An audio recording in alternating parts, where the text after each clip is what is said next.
So, Megan, the last time you felt high social anxiety, when was it? Do you remember that? When was the most recent time?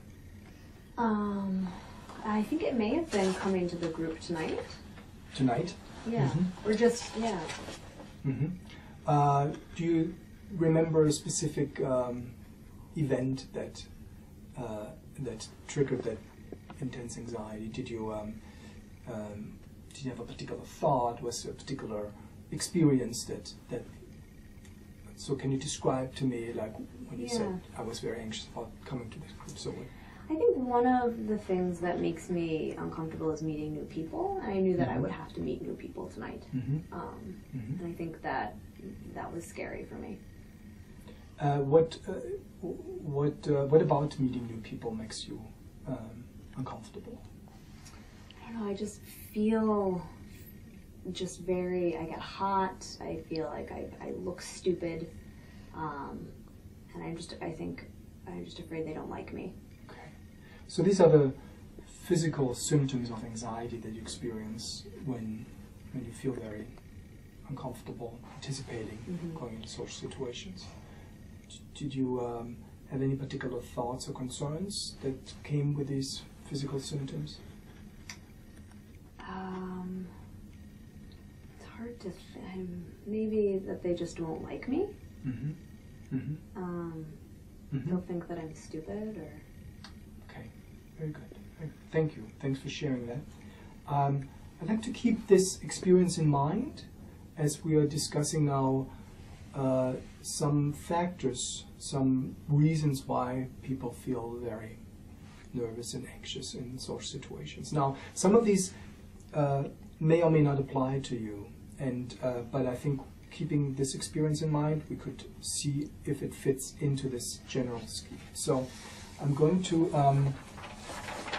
present to you this model here of this scheme of factors, contributing factors that maintain social anxiety, and it looks rather complicated, but I think it might make sense as we're going through that. So, social apprehension is at the center of the problem. You are feeling uncomfortable in social situations, in anticipation also of going into situations. And this is closely linked with perception that there are social standards, that there are expectations, how other people ought to behave, or how people ought to behave in a given situation. So in your case, you are uncomfortable coming to this session because you probably assume, why else would you be uncomfortable? Because you assume that there's an expectation of you behaving in some way, some form. There is a social standard, that the social standard is very high. Your perception of the social standard is very high. Also, the task of coming here is very poorly defined what actually the social goal is of this situation. So, coming here it's not clear what the outcome of the social situation is. Anything can happen. When often people are uncomfortable getting into social situations because there's no clear outcome specified. So a person with social anxiety might say, well, I want other people to like me, or I don't want people to dislike me. In your case, I feel like they might dislike me or think poorly of me. A person without social anxiety might say something like, well, I need to get this job.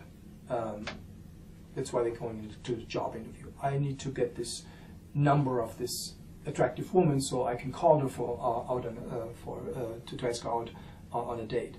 So these are very specific goals. The goals are not defined based on people should like me, or I want people to like me or not dislike me, but they are defined based on very specific goals. There's a difference between people with social anxiety and those without social anxiety.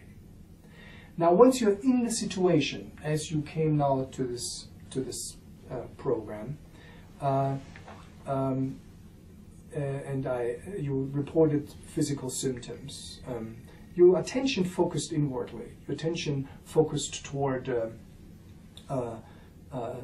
your physical symptoms that are associated with social anxiety. Other people might report negative self-perception. They might say they focus their attention inwardly as they're exposed to a social situation, and then think, I'm such an inhibited idiot, I can't believe I feel this way, I shouldn't behave, I shouldn't feel this way, I'm such a loser, can't believe this is happening to me again, etc. We have also, people with social anxiety often have an overestimation or overestimate the social cost and the probability of a negative outcome going to happen. So they might assume that I don't want to get into this situation because this can have the disastrous outcome. If I screw up the situation, it would have long-lasting, irreversible consequences. And there's very little I can do about it, which is linked to the perception of poor social skills. That your social skills to handle the situation are being perceived as not appropriate, as everybody else knows what to do, but I just don't know what to do. I'm unable to apply. Even if I know it, I can't apply these strategies. Finally, this anxiety in this situation feels as being out of control. It feels like a panic attack sometimes for some people. It feels like it's nothing I can do about it. And everybody else sees it too, which makes it even worse. So as a result, people often revert to avoidance strategies. And avoidance strategies can be very subtle. Can be safety behaviors. Safety behaviors such as can include carrying a water bottle, or not looking people in the eye, or clenching your hands together so that they don't tremble. Avoidance is anything that you do or that you don't do that keeps you from facing the fear.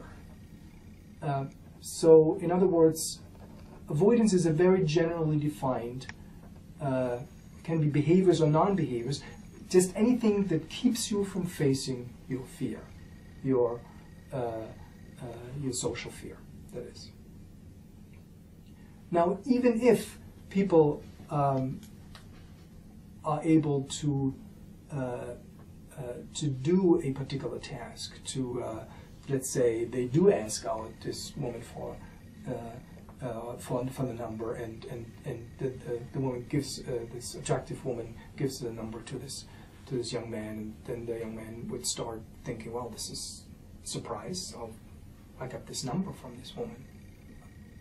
And she said, sure, why don't you call me sometime? Now, this would be seen as a success experience for most people.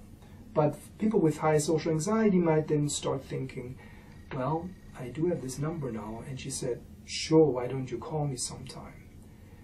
I don't know, this didn't really go that well. She said, why don't you call me sometime? She didn't say, yes, I would love you to call me. She said, why don't you call me sometime? These kind of ruminative processes, making even a positive experience negative, is what we call post-event rumination, post-event processing. The longer time passes, more time passes by, the more even positive experience turns into a negative experience. This now completes this vicious cycle, and you're trapped in this because of all these factors that contribute to it. Does this ring true for your particular experience not coming to this group, why you might be nervous coming to this group? And if so, what kind of components of the model ring specifically true for you?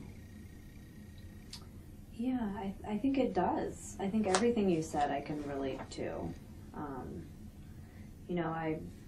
I think the heightened self-focused attention, I really think that's very true for me. Mm-hmm. Yeah, I think everything you said. I mean, I did really have to push myself to come here, and already I'm thinking about the stupid stuff I've already said. So I do think, yes, that it makes a lot of sense, and to me personally. Thank you. What about other people?